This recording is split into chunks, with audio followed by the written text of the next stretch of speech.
My name is JJ Signer, and I'm a trial attorney for Allen & Allen, and I'm also a dog owner. I have an Australian Shepherd. His name's Wally.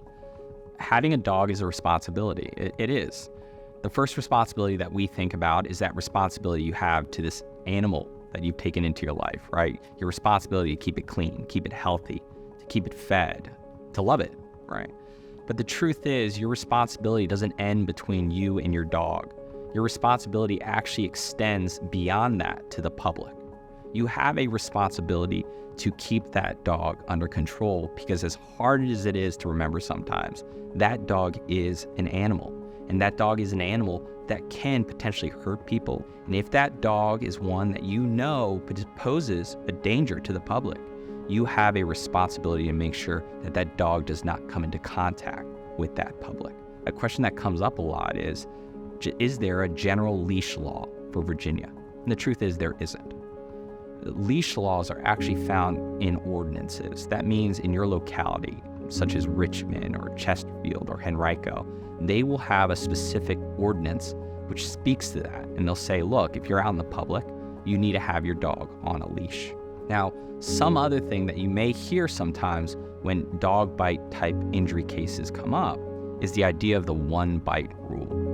And Virginia is a state that prescribes this idea of the one bite rule. And that goes to what we call in the legal community notice. And the idea there is that an owner of a dog is not going to be civilly liable unless that owner had reason to know that that dog has a violent or dangerous propensity. The most simple way to look at it is that owner won't be found liable unless that dog has bitten someone or some dog before.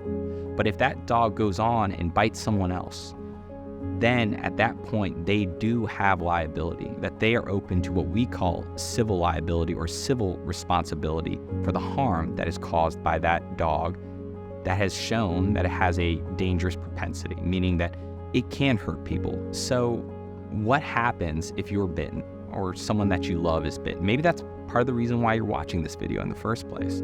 First thing to understand is that you have a potential personal injury claim. And the idea behind that is that someone failed in those responsibilities that we talked about. They didn't keep control of their dog. And as a result, you or your loved one has been harmed. So what do you do in that circumstance?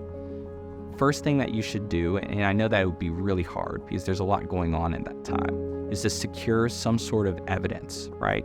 You want to document it. You want to take photos. You want to make sure that the police are called or animal control is called so that a report is made, that there's documentation. Remember, Virginia is a one-bite rule state.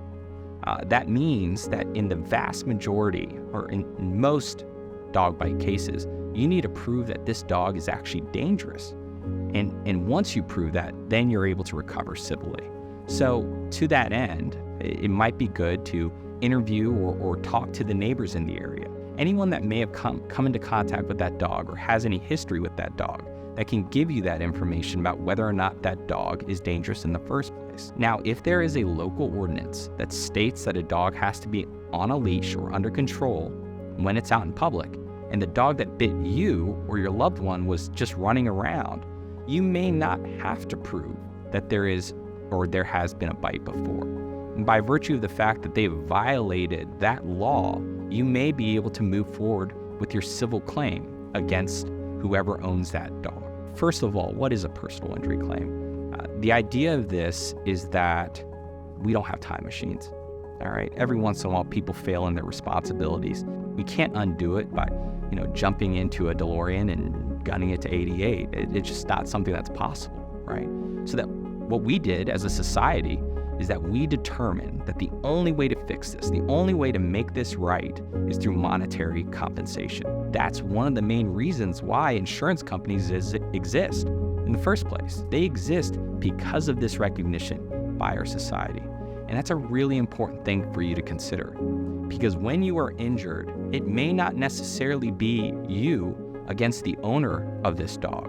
The reality is, it's most times going to be you against a company that has an army of attorneys and years of experience and an army of investigators. So the first thing that you need to do In an instance where you have been injured or a loved one has been injured, is that you need to arm yourself. That means you need to go out and get a competent attorney. We love our animals. We have responsibilities towards them, but let's also remember our responsibilities to the public as well. Because if we can honor both those things, we are protecting those things that we love, both our animals and everyone else. I'm JJ Signer, and Wally and I are Allens.